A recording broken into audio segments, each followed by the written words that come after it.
What's going on, guys? Welcome back to the channel. The Pentagon is speaking as we are currently filming this video about sending 8,500 US troops to NATO to support them. They're not being very transparent on what exactly they are sending the troops for, but this is starting to sound like full-on World War III is coming. I don't want to be that guy that says this is going to happen. I don't think it is going to happen, but it is definitely affecting the markets today, with the SPY down about 2.4%, with the Nasdaq down about 2.5%, and the Dow Jones down 2.2%. This is a mass liquidation across the board. Margin calls, panic. We're looking at all of that. The Russell 2000 is hardly positive on the day, which is very interesting, and along the same lines as I have been thinking that your mid and smaller cap stocks will likely start to see a small bounce, or at least start to slow down that sell-off. As the sell-off does get worse in the broad markets, that capital will likely make its way back into the stocks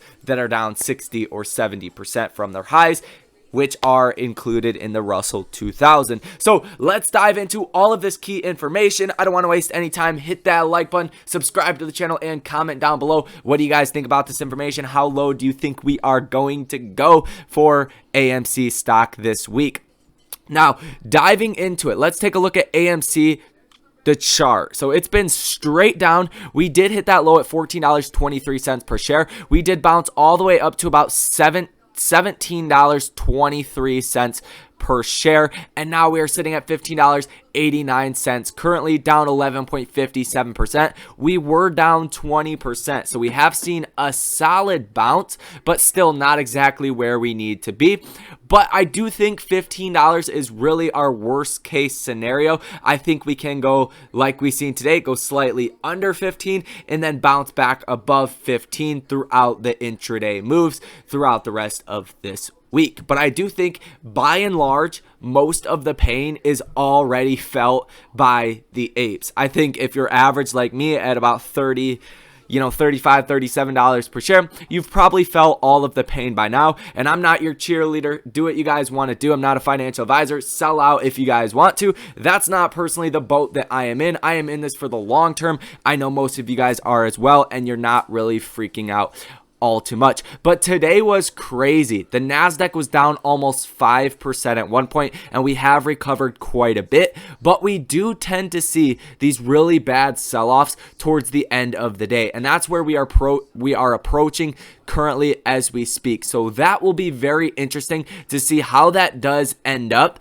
As you guys can see right here, 1, 2, 3. Is this going to be the fourth day? Who knows? The sell-off does look like it is starting. If we sell off through the close of today, that is going to be very, very bloody, and that's going to set us up for a very volatile day tomorrow, as we do have Microsoft earnings after the bell tomorrow. All eyes are going to be on that tomorrow, and then we do have the Fed the day after that, the 27th, and then we have Apple earnings the day after that as well. So we're going to see a big move potentially to the downside or to the upside over the next couple of days. But I do want to point out, this is probably a lot of your guys' first major crash that you are seeing, and this is very violent, just like what we've seen during March of 2020. If you're an investor and you have been investing since before the crash of 2020, then you're kind of used to seeing these kind of crashes, or you're at least familiar with them, and you know that the markets usually do recover after these sharp downturns. It's a little bit different now. If companies, like I think, are not going to report as good earnings, then this could set us up for a whole new range and trajectory for the rest of this year. But I think it's really going to be important what Microsoft and Apple say as far as guidance, what they say they expect for revenues and profits in 2022. That's going to be the key to all of this. And a lot of people are even saying that, Jim Chanos right here says the notion that the Fed will always bail out the stock market is dangerous. So a lot of people do expect the Fed to be super hawkish, potentially raise interest rates about 0.5% on the 27th, and crush the markets at the same time, crush inflation expectations. So if that happens, like I just said, expect the markets to get absolutely beaten down. But when it does come to AMC, I think we have a mixed crowd here of some apes that want to see the markets bounce, to see AMC bounce in the short term. And then I think you have the people that are like me that want to see the markets crash and to see some kind of catalyst or bullish momentum at the bottom to see the MOAS. Either way it goes, I think if we see a short-term bounce now, it just delays the MOAS a little bit more. If we do continue to see a sell-off, it gets us closer to the end goal, which is going to be the MOAS. So let me know down below in the comment section, which camp are you in? Do you want to see the markets bounce and AMC bounce, or do you want to see the markets sell off, AMC continue to sell off, and then ultimately see the MOAS? Let me know what you guys think about that, like I said, down below in the comment section. But let's dive into some of the info for AMC. As far as the ortex data, we are looking at 20.21% short interest of free float. So there is a lot of shorting happening today with borrowed shares of 4.5 million. Cost to borrow minimum of 0.65%, cost to borrow max at 2.32%. So this number is starting to go up, but I still think these are ridiculously low numbers. If you actually went to your bank or a prime broker or your bank, if it's a broker, and tried to sell AMC stock short, I don't think they would give you that loan for that low of an interest rate. As far as the shares that are sold short, estimated at 103.73 million shares. Share utilization is at 69.78% and days to cover at 2.57 days to cover. So all of this, not too much has actually changed, still looking incredibly bullish. As far as the stonk tracker data, 6.1 million shares that are available to be borrowed.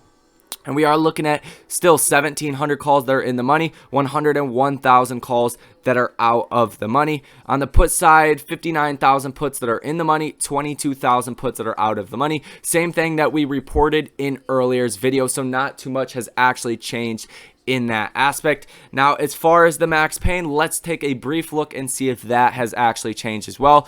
And nope, that's still sitting at $20 per share. So that is still a significant bounce by the end of the day today. Now let's take a look back at the actual volume on the day, because that's going to be important. And we are looking at about 71 million for volume. So that is an incredibly high volume day. I think we've seen a lot of buying and a lot of shorting happening at the same time, and that's why we're seeing this increased volume for the day. We were down 20%, now only down 11%. So there has definitely been a good back and forth activity that has been happening today. And as far as the actual news for AMC, there is nothing that I can see. Just the fact that Seeking Alpha and Market Watch tend to highlight the bad days for AMC, like these articles. This says AMC stock sinks to extend losing streak. GameStop stock resumes sell-off. Hot stocks, GME, AMC, SoFi, Affirm among leaders of market crash. Peloton stabilizes. So they're obviously going to highlight the weakness in AMC and these other so-called meme stocks, but we already know the trade that is at hand. I do want to also point out that GameStop earlier in the day finally broke under $100. So it's not just AMC, it's not just GameStop that is getting beaten down, it's the broad markets, as we do know. So keep that in mind. AMC is actually doing better than some other stocks, and that could also be seen as a positive. As far as some other things that could move the markets and affect AMC, it's definitely going to come down to this whole Ukraine situation, where it's starting to sound like, World War III. The U.S. is sending 8,500 troops to assist NATO. They're not really giving clear guidance if we're going to be helping with military exercises or whatnot. That could turn into a much worse situation, and that is part and part why the markets are selling off so hard today. They are starting to recover just a little bit as of right now, so that is definitely a good thing for sure. So that is going to be all for this video. That is all you guys need to know. I would not panic at this current moment. I think the pain has already been taken. So love and appreciate, guys. Thanks for watching. I will see you in the next one.